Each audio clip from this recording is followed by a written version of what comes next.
சதீஷ்னு 2 சின்ன பசங்க மரப்பட்டறையில் வேலை செய்றாங்க. அஜய், இன்னைக்கு ஓனருக்கு கல்யாண நாள், நமக்கு பிரியாணி வாங்கி தருவார்னு நினைக்கிறேன்.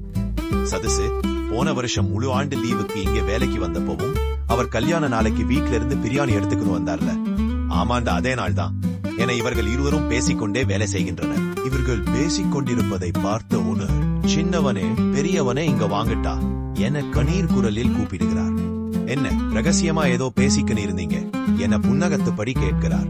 இல்லன்னா இன்னைக்கு உங்களுக்கு கல்யாண நாள், பிரியாணி வாங்கி தருவீங்கன்னு சதீஷ் சொல்றான்.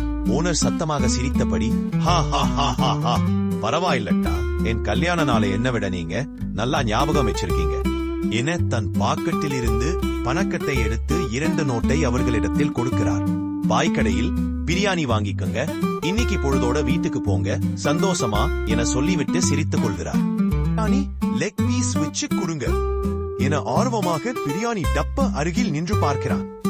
பாய் இருவரையும் பார்த்து கொண்டே பார்சல் பண்ணி கையில் கொடுக்கிறார். சட்டென வாங்கிய சதீஷ் பார்சலை தொட்டு பார்த்துவிட்டு, அஜய், இந்த பார்சல் உனக்கு, இது எனக்கு என பார்சல் கவர் மீது டிக் போடுகிறான். அஜய் 2ஐயும் ஒரே கவரில் போட்டு எடுத்துக்கொண்டு, வாடா சதீஷ், வெளியே போய் பிரிச்சுக்கலாம் என வேகமாக நடக்கிறான். சதீஷும் அவன் பின்னே செல்கிறான். சதீஷ், நாம பார்க்ல போய் சாப்பிட்டு சாயந்தரம் வரைக்கும் விளையாடிட்டு வீட்டுக்கு போலாமா? சூப்பரா, அஜய், அப்படியே பண்ணலாம். சீக்கிரம் வீட்டுக்கு போன ஆமா வேலை வைக்கும் என ஜாலியாக பேசிக்கொண்டே செல்கின்றனர். இருவரும் நடந்து செல்லும் போது திடீரென வேகமாக வந்த ஒரு பைக்காரன் அவர்களை மோதிவிட்டு வேகமாக சென்று விடுகிறான். சற்று தொலைவில் இருந்து வந்த வேறு பைக்காரர், தம்பி, அடி எதனா பட்டுச்சான்னு பாருங்க என கேட்கிறார். இல்லனா லைட்டா தான் என எந்திக்கிறான். சதீஷ் எழுந்து கொள்ள முடியாமல் தவிக்கிறான். தம்பி தம்பி, அவனுக்கு கையில் இருந்து ரத்தம் வருது பாருன்னு சொல்லிக் கொண்டே வந்து வண்டியில் ஏறுங்க என அழைக்கிறார். இருவரும் கீழே விழுந்து கிடந்த பிரியாணி பார்சலை பார்க்கின்றனர். பிரியாணி எப்ப வேணும்னாலும் சாப்பிடலாம், ரத்தம் வருது, வாங்குறா என கடிந்து கொள்கிறார். இருவரும் ஏக்கத்தோடு வண்டியில் ஏறி செல்கின்றனர். பார்சல் கவர் ரோட்லி கிடக்கிறது. பார்சல் கவர் விழுந்து கிடப்பதை பார்த்த இருவர் பார்சல் அருகில் சென்று ஆர்வமாக பார்சல் கவரை கையில் எடுத்துக் கொள்கின்றனர். பக்கத்தில் இருக்கும் பெட்டி கடைக்கு சென்று, மச்சா, சைட் டிஷ்ஷாக பிரியாணி கிடைச்சிருச்சு, பாருக்கு போய் சரக்கு போட வேண்டியதுதான், சைட் டிஷ் செலவு மிச்சம் என சந்தோஷப்பட்டிருந்தனர். மச்சா, பார்சலை பிரியாணி சாப்பிடலாம் என ஒருவன் சொல்லும் போதே பார் ஆள் அவர்கள் அருகில் வந்து, ஏம்பா, பாருக்குள்ள வெளிப்பொருளுக்கு எல்லாம் அனுமதி கிடையாதுன்னு உங்களுக்கு தெரியாதா என சொல்லிக்கொண்டே பார்சல் கவரை எடுத்துச் செல்கிறார். இருவரும் வேடிக்கை மட்டுமே பார்க்கின்றனர். பார் ஆள் அவர் டேபிள் மீது பார்சலை வைக்கும் போதே போலீஸ் ஒருவர் உள்ளே வருகிறார். இன்ஸ்பெக்டர் கால் பண்ணாரா என கேட்டுவிட்டு பார் ஆள் கொடுக்கும் காசை வாங்கி கொண்டு, இதென்ன பார்சல் என கேட்கிறார். வெளிப்பொருளுக்கு பார்ல அனுமதி இல்லது, தெரிஞ்சும் பிரியாணி பொட்டலம் வாங்கி வந்திருக்கானுங்க, அதை எடுத்து வந்து டேபிள் மேல வச்சிருக்கீங்க, சரினா எடுத்துக்கணும் போறேன்னு சொல்லிவிட்டு போலீஸ்காரர் பார்சலை எடுத்து செல்கிறார்.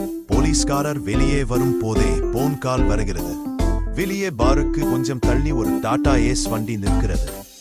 அதன் அருகில் சென்ற போலீஸ் பின் வளைவு கொக்கியில் பார்சலை மாட்டிவிட்டு வண்டியின் முன் உரமாக நின்று கொண்டு யாரிடமோ சத்தம் போட்டு பேசிக் கொண்டிருக்கிறார். டாடா ஏஸ் அங்கிருந்து புறப்படுகிறது. வண்டியின் பின்பகுதியில் பிரியாணி பார்சல் தொங்கிக் கொண்டிருக்கிறது. போலீஸ் வண்டி நகர்வதே கவனிக்கவில்லை. பிரியாணி பார்சல் பை மதியம் 2 மணிக்கு மேல் தன் பயணத்தை தொடங்கி இப்பொழுது மாலை 6 மணிக்கு மேல் தொடர்ந்து பயணிக்கிறது. இரவு நேரம் தொடங்கியது. திடீரென சாலையின் குறுக்கே ஒருவர் வண்டியை நிறுத்துகிறார். டிரைவரிடம் வந்தவர், தம்பி, வழியில் காரப்பட்டு கூப்ரோடு இறங்கிறவர், இனிமே இந்த வழியா பஸ் எதுவும் வராது, கடைசி பஸ்ஸும் போயிருச்சு, கொஞ்சம் உதவி பண்ணுங்கப்பா. சரி, பின்னாடி ஏறுங்க, போற வழிதான், இறக்கி விடுறோம், பூமுட்டை ஏத்துக்கணும், பெங்களூரி போகணும், பேச நேரம் இல்லை, ஏறுங்க. அவர் பின்பக்கம் ஏறுகிறார். வண்டியும் வேகமாக கிளம்புகிறது. சிறிது நேரத்தில் கூற்றோடும் வந்து விடுகிறது. பின்னாடி இருந்தவர் இறங்கிவிட்டு அவர்களுக்கு நன்றி சொல்கிறார். அங்கிருந்து நடந்து செல்கிறார். அப்பொழுது அவரை நோக்கி வண்டியில் இருந்த ஒரு பையன், அண்ணே, இந்தாங்க உங்க கவரை வண்டியில் விட்டுட்டு போறீங்க என பார்சல் கவரை அவரிடம் கொடுத்து விட்டு வேகமாக சென்று விடுகிறார். அவர் பார்சல் கவரை என்னது இல்லை என முழித்துக் கொண்டு பார்க்கிறார்.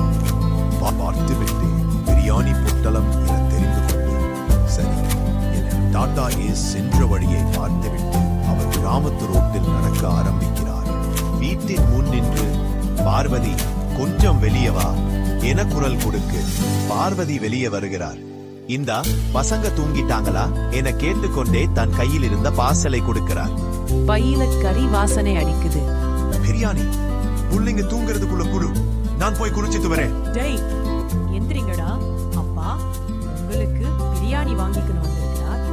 சாப்பிட்டு தூங்குங்க சாமி. என குரல் கொடுத்தபடி போர்வையை இழுக்கிறார். போர்வையை விலக்கியபடி எழுகிறார்கள். அஜயும் சதீஷும் தான் அவர்கள். பிரியாணி பார்சலை பார்த்தவுடன் இருவரும் ஒருவரை ஒருவர் பார்த்து கொண்டே பிரியாணி பார்சலை பிரிக்கின்றனர். அஜய், நம்ம வாங்கின பிரியாணி தாண்டா. நான் போட்ட டிக்கிற்கு பாரு என சதீஷ் ஆச்சரியமா பார்க்கிறான். சதீஷ் ஒரு புடி பிடிக்கலாம் முதல்ல பிரித்தா. பார்சலை பிரித்து சாப்பிடுகின்றனர். அவர்களோடு அமர்ந்து அவர்களின் அப்பாவும் சாப்பிடுகிறார். நல்லா லெக் பீஸா இருக்கா, ஸ்டார் ஹோட்டல்ல வாங்கின என அவர்களின் அப்பா சொல்கிறார். சதீஷும் அஜயும் சிரிக்கின்றனர். டிவியில் முத்து படம் ஒடுகிறது. அனைவரும் டிவி பார்த்து கொண்டே சாப்பிடுகின்றனர். நீ எதை தேடுகிறாயோ அது உன்னை தேடும்.